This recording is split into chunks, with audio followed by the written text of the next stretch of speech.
Gala naman tayo guys. Dito kami ngayon sa sa airport.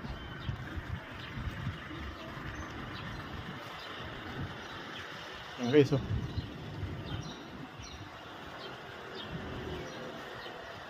sarap magpahangin dito guys. Hindi kasi may iniintay lang kami rito. May kami, may ihatid kami. So maya-maya pa rin sila konti. Bali nauna na kami rito.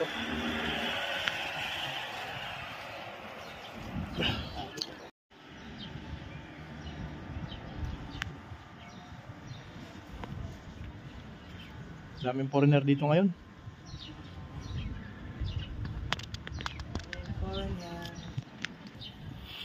Kanina, bali doon kami nagtambay kanina. Pagdating natin. Kasi nga daming foreigner dito